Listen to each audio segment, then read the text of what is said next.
नमस्कार दोस्तों, मैं हूं अजय यादव और आप लोगों का मेरे YouTube channel English with Ajay Yadav SSB में बहुत बहुत स्वागत है।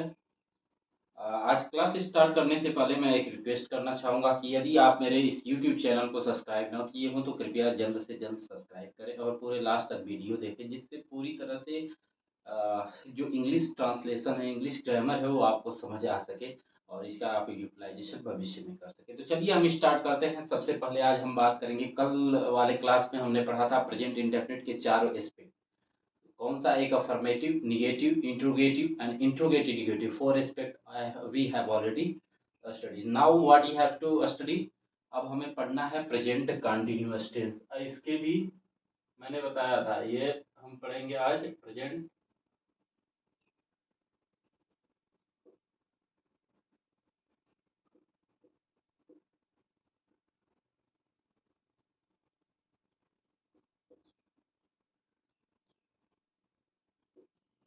ये है हमारा प्रेजेंट कंटिन्यूअस टेंस। तो प्रेजेंट कंटिन्यूअस टेंस के बारे में पढ़ने से पहले सबसे ज़रूरी हमें इसके बारे में थोड़ी जानकारी होनी चाहिए।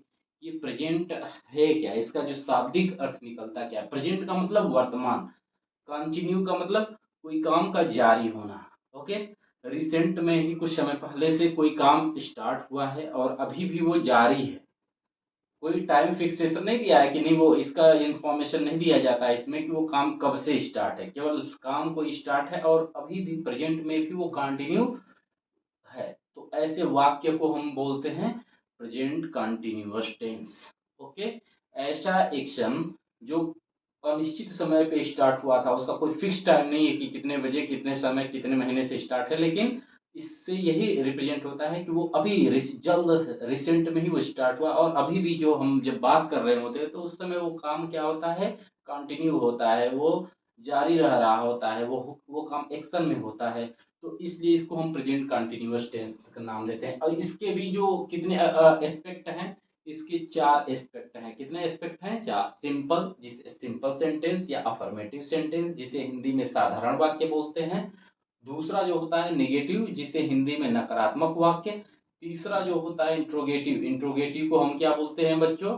प्रश्नवाचक वाक्य। और चौथा जो एस्पेक्ट है वो interrogative and negative. Interrogative negative का मतलब हुआ प्रश्नवाचक भी होगा और नकारात्मक भी होगा, जैसे आप क्रिकेट क्यों नहीं खेल रहे हैं। ओके, तो मैंने क्वेश्चंस के बारे में कल आपको बता दिया था कि क्वेश्चन क्या है, वो अभी बताएंगे, फिर दोबारा बता देंगे। तो चलिए हम सबसे पहले अफर्मेटिव अफर्मेटिव सेंटेंस के बारे में पढ़ेंगे।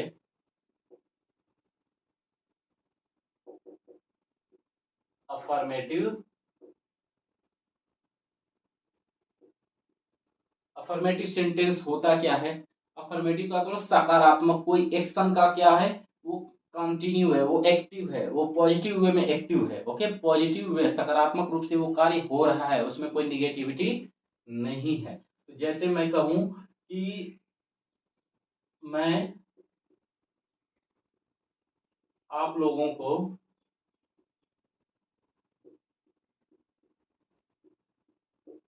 लोगों को क्या पढ़ा रहा हूं? अंग्रेजी पढ़ा रहा हूं। मैं आप लोगों को अंग्रेजी पढ़ा रहा हूं, फुल स्टॉप।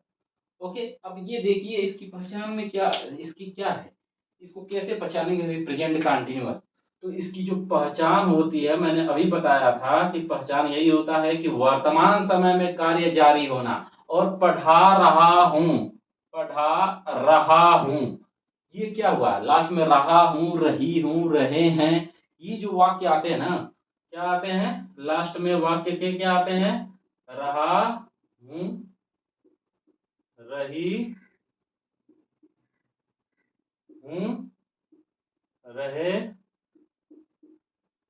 हैं, ये इत्यादि। यही ये जो वाक्य, ये शब्द जो लास्ट में आते हैं तो वो प्रेजेंट कंटिन्यूअस की पहचान होती है। याद रखिए, जब भी लास्ट में यहाँ पे क्या आ जाए, रहा है, रही है, रहे हैं। ओके, रहा हूं, ये सारे वाक्य जो भी आ जाते हैं तो वो क्या कहलाते हैं? प्रेजेंट कंटिन्यूअस टेंस कहलाते हैं। और प्रेजेंट कंटिन्यूअस टेंस की जो पहचान हो जाने के बाद जो स्ट्रक्चर बनता है उसके बारे में पढ़ेंगे। तो देखिए इसमें क्या होता था, हमने हेल्पिंग वर्ब डज या डू का प्रयोग किया था। किसमें? इंडेफिनिट टेंस में। लेकिन जो कंटिन्यूअस होता है इसका जो हेल्पिंग वर्ब होता है वो क्या होता है, इसका हेल्पिंग वर्ब इज जो होता है एक वचन के साथ, आर होता है बहुवचन के साथ, और केवल आई के साथ एम का प्रयोग किया जाता है। ओके, इसको क्या बोल सकते हो, इज का प्रयोग किसके साथ, सिंगुलर, सिंगुलर का मतलब आप समझ जाओ, सिंगुलर, और ये प्लूरल किसके साथ, प्लूरल, और एम किसके साथ, केवल आई के साथ। तो ये आई क्या है, फर्स्ट पर्सन है, फर्स्ट पर्सन का वो एक नाउन है, प्रोनाउन है, नाउन में बोला, फर्स्ट पर्सन का प्रोनाउन है, उसके साथ केवल क्या हम लगाते हैं, एम, प्लूरल सब्जेक्ट के साथ आर लगाएंगे, सिंगुलर के साथ इज लगाएंगे। तो इसका जो स्ट्रक्चर बनेगा, हम अफर्मेटिव सेंटेंस का, इसका अफर्मेटिव सेंटेंस का बनाना है। तो अफर्मेटिव सेंटेंस का जो स्ट्रक्चर होगा, संरचना, संरचना या इंग्लिश में हम क्या बोलते हैं, स्ट्रक्चर, वो होगा सब्जेक्ट, उसके बाद क्या लगा दोगे बच्चों, इज, आर या एम। सब्जेक्ट एक वचन करता है तो क्या लगाएंगे, इज लगाएंगे, याद रखिएगा, एक वचन के साथ इज, बहुवचन के साथ आर, केवल एम किसके साथ, आई के साथ, याद रखिएगा, एम किसके साथ, आई के साथ। उसके बाद क्या हम लगा देंगे, वर्ब का बेस फॉर्म, बेस फॉर्म मतलब फर्स्ट फॉर्म, उसमें क्या जोड़ देंगे, आईएनजी। ये क्या हो गया, ये क्रिया का चौथा रूप हो जाता है, आईएनजी। किसी भी वर्ब की प्रथम फर्स्ट फॉर्म में, बेस फॉर्म में, जो क्रिया की जो बेस फॉर्म होती है, मुख्य क्रिया होती है, उसमें अगर आईएनजी हम जोड़ दें तो ये वर्ब का चौथा फॉर्म बन जाता है। फर्स्ट, सेकेंड और थर्ड आपने पढ़ा ही था, जैसे गो है तो गो, वेंट, गॉन। और चौथा जो रूप होता है जिसे जीरेंड फॉर्म भी बोलते हैं, उसमें क्या बोलते हैं इसको, ये कहलाएगा आपका फोर्थ वर्ब का जो चौथा रूप, जिसे जीरंट फॉर्म भी बोलते हैं। तो ये हो जाएगा। उसके बाद आपका क्या हो जाएगा, ऑब्जेक्ट हो जाएगा। उसके बाद क्या हो जाएगा बच्चों, अदर वर्ड हो जाएगा। उसके बाद लास्ट में फुल स्टॉप लगा देना है। Okay, I hope you understand very well. तो चलिए हम इसी के आधार पर आपको ये सेंटेंस चेंज करके दिखाते हैं। तो देखिए, सबसे पहले कर्ता क्या है, कर्ता मैंने बताया था जो एक्शन को करता है, पढ़ाई, पढ़ा रहा हूं, तो पढ़ाने का एक्शन कौन कर रहा है भाई, मैं कर रहा हूं ना। पढ़ाने का एक्शन किसके द्वारा हो रहा है, मैं के द्वारा।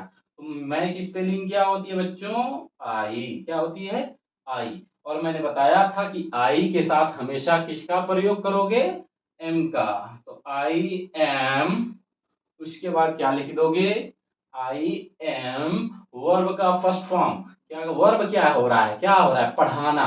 पढ़ाने की इंग्लिश पढ़ना होता है, स्टडी या रीड। ओके, लेकिन पढ़ाना जो होता है वो होता है टीच, TEA। इसी टीच से टीचर, उसमें ER जोड़ने पर वो क्या बना देता है, वर्ब को क्या बना देता है, वो नाउन बना देता है। तो ये हो गया आपका teacher, I am teach, I am teach. उसमें क्या जोड़ देंगे बच्चों, वर्ब के फर्स्ट फॉर्म में ING जोड़ते हैं ना, तो ये हो जाएगा ING।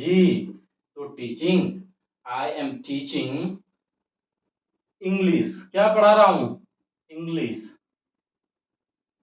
English, I am teaching to you English, to you English, या I am teaching English to you, to to you. और उसके बाद फुल स्टॉप, मैं आप लोगों को अंग्रेजी पढ़ा रहा हूं, I am teaching English to you. कैसा रहा बच्चों, मजा आया, मुझे उम्मीद है कि आप लोगों को काफी मजा आ रहा होगा।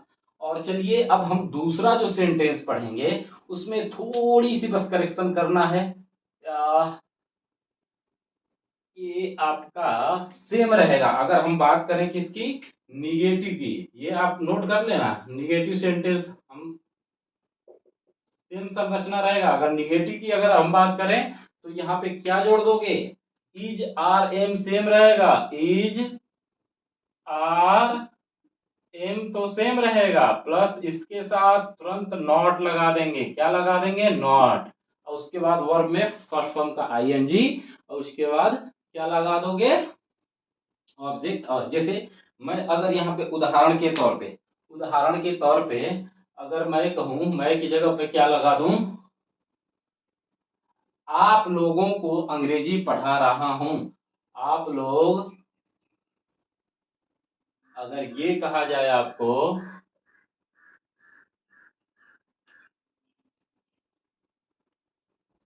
कि वे लोग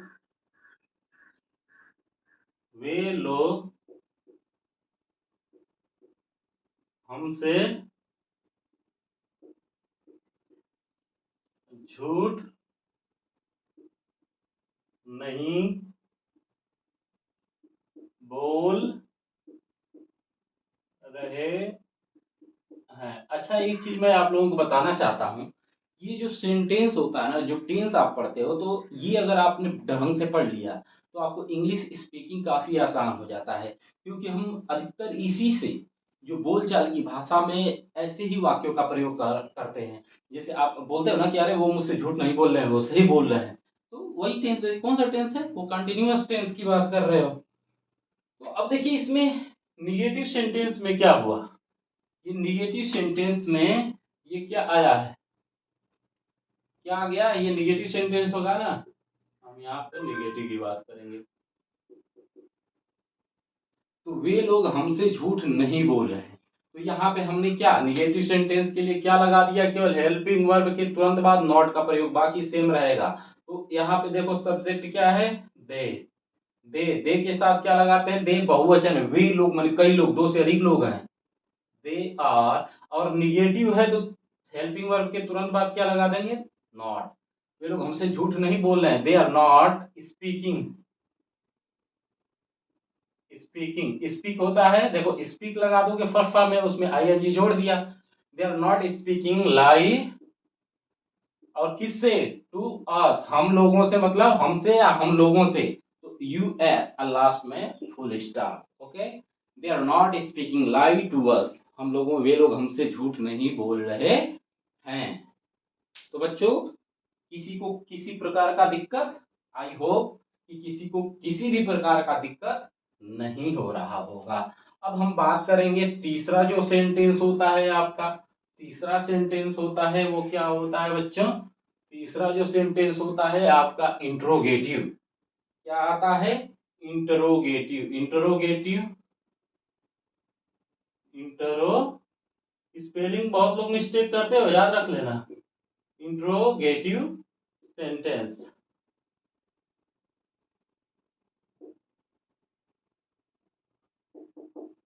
इंट्रोगेटिव सेंटेंस को हम कैसे पढ़ेंगे?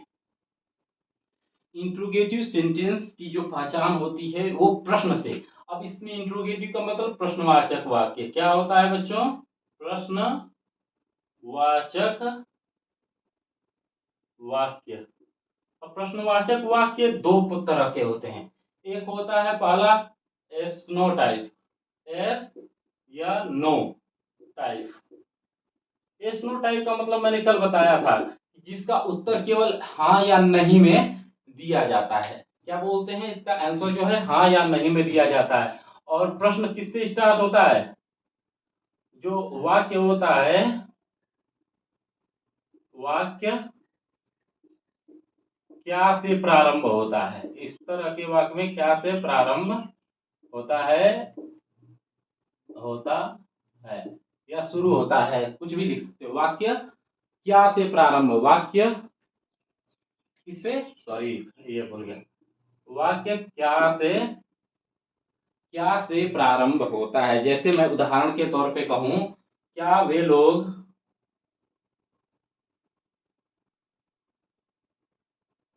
क्या वह आपसे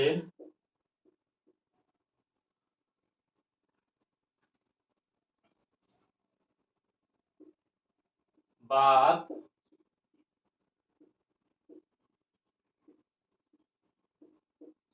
क्या वह आपसे बात कर रही है। अब देखिए क्वेश्चन क्या हो गया, क्या वह आपसे बात कर रही है? तो मैंने बोला था शुरू में एसनो टाइप में जो वाक्य किससे प्रारंभ होगा? क्या से। अब दूसरा जो सेंटेंस होता है, दूसरा जो सेंटेंस होता है वो क्या होता है? W H type. W H type. W H type में क्या होता है कि वाक्य जो प्रश्नवाचक वाक्य, प्रश्नवाचक जो शब्द होता है, इसमें क्या होता है, प्रश्नवाचक प्रश्नवाचक शब्द वाक्य के बीच में आता है बच्चों। किसमें आता है? वाक्य के बीच में आता है। कहाँ पे आता है? प्रश्नवाचक वाक्य, प्रश्नवाचक जो शब्द है वाक्य के बीच में आता है। जैसे यही क्या अगर है, अगर मैं यहाँ पे जोड़ दूं कि वह आपसे बात करे, वे लोग आपसे क्या बात कर रहे हैं, यहाँ पे क्या कर सकता हूं, वे लोग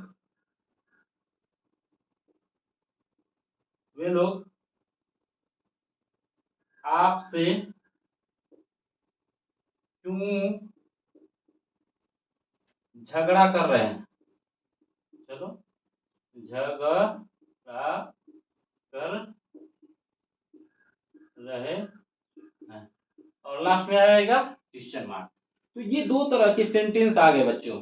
तो बताइए किसी को कोई समझने में, और कैसे? WH का मतलब इसका जब भी आप आंसर वाई, वो वर्ड एक आता है वाई, वेन, वेयर, ओके। तो अब ये देखियो बीच में आया कि नहीं आया, तो इसे WH, इसका जब भी हम उत्तर देंगे उसको एक्सप्लेन करना पड़ता है।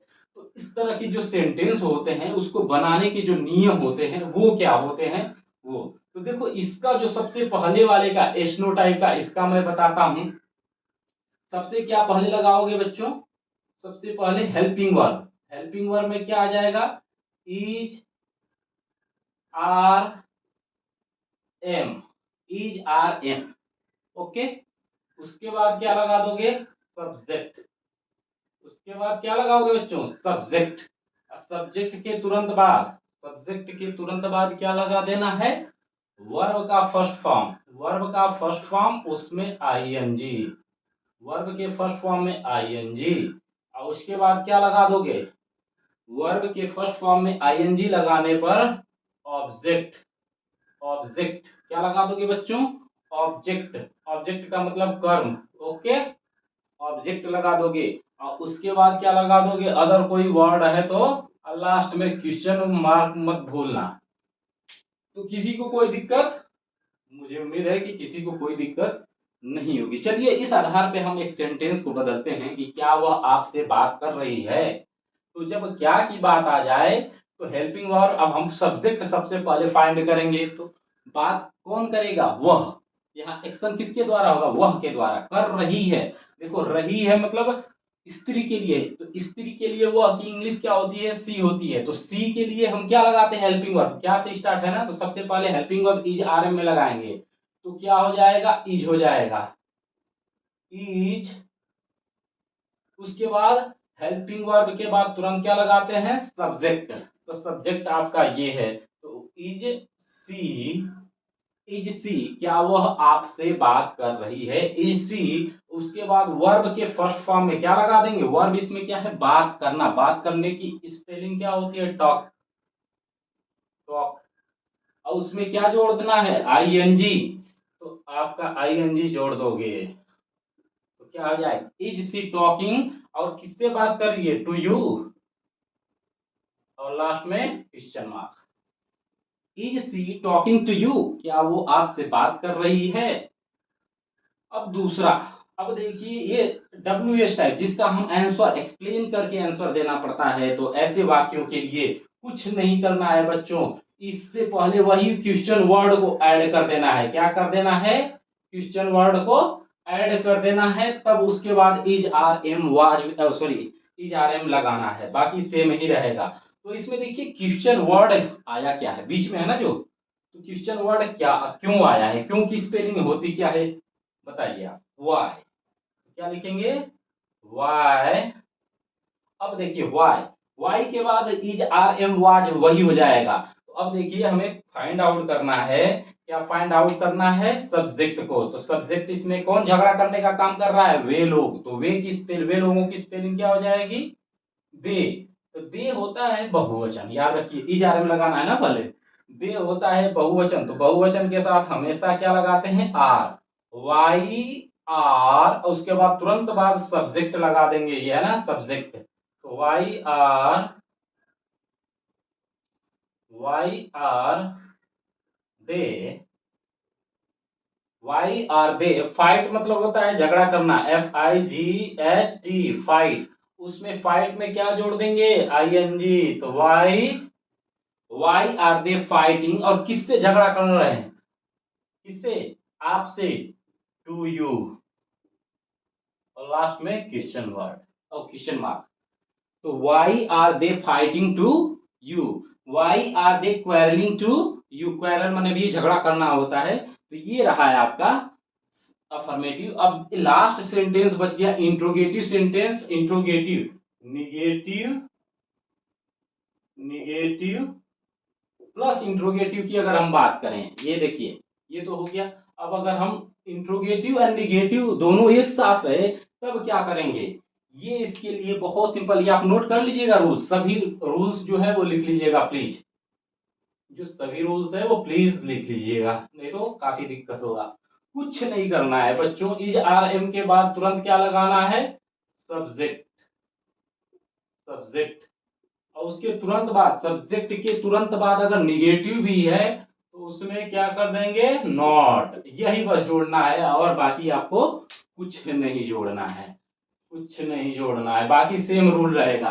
जैसे क्या वह आपसे बात कर रही है, क्या है, क्या वह आपसे बात, अगर हम यहाँ पे जोड़ दें कि नहीं कर रही है, क्या वह आपसे बात नहीं कर रही है, तो इसका इंग्लिश में ट्रांसलेशन जब हम करेंगे तो क्या कर देंगे, कुछ नहीं करना है, सेम रहेगा। इज सी, इज सी, क्या करेंगे, इज सी। अब देखो रूल के आधार पे चलो, इज हो गया, सही है, सी हो गया, सब्जेक्ट भी हो गया, सब्जेक्ट के तुरंत बाद क्या लगाना होता है, नॉट, इज सी नॉट। बाकी वर्ब में ING सेम हो जाएगा, टॉकिंग, जो टॉकिंग था वो रहेगा ही, टॉकिंग टू यू, लास्ट में question mark. Is she not talking to you, क्या वह आपसे बात नहीं कर रही है, कोई दिक्कत, मुझे उम्मीद है कि किसी को किसी प्रकार का दिक्कत नहीं हो रहा होगा। अगर यही बात अगर हम इसमें आ जाए, इस वाले वाक्य में, कि वे लोग आपसे क्यों झगड़ा नहीं कर रहे हैं, आपसे झगड़ा नहीं, अगर हम यहां जोड़ दें कि वे लोग आपसे झगड़ा क्यों नहीं कर रहे हैं, तो कुछ नहीं करना है, सब्जेक्ट के तुरंत बाद नॉट लगाना है, तब वर्ब में ING कर देना है, बाकी कुछ नहीं करना है। क्या लगा दोगे बच्चों, सब्जेक्ट यहां हो गया तो यहां आप क्या लगा दोगे, नॉट, नॉट के बाद क्या लगा दोगे, वर्ब के फर्स्ट फॉर्म में IG, तो वर्ब का फर्स्ट फॉर्म फाइट है, FIG, तो उसमें TING, फाइटिंग टू यू, बाकी सेम रहेगा। किसी को कोई दिक्कत, मुझे उम्मीद है कि किसी को किसी भी प्रकार का दिक्कत नहीं हो रहा होगा। अगर दिक्कत है तो कृपया कमेंट बॉक्स में कमेंट जरूर करें। और एक और आप लोगों से रिक्वेस्ट है कि अभी तक अगर मेरे YouTube चैनल को सब्सक्राइब न किए हों तो कृपया जल्द से जल्द सब्सक्राइब करें, वीडियो को लाइक करें, और वीडियो को शेयर करें अपने ग्रुप में, अपने फ्रेंड के साथ, अपने दोस्तों के साथ। और किसी को अगर किसी प्रकार की दिक्कत होती है, अगर किसी भी प्रकार का इंग्लिश ग्रामर में आपको दिक्कत है, तो मेरा ये व्हाट्सएप नंबर है 93 052 18 497। इस पे आप कांटेक्ट, इस पे आप मैसेज कीजिए, अपनी समस्या को रखिए, मैं उसका सॉल्यूशन आपको दूंगा। ओके, तो आज का क्लास बस इतना ही, बाकी आगे कल। जय हिंद, जय भारत।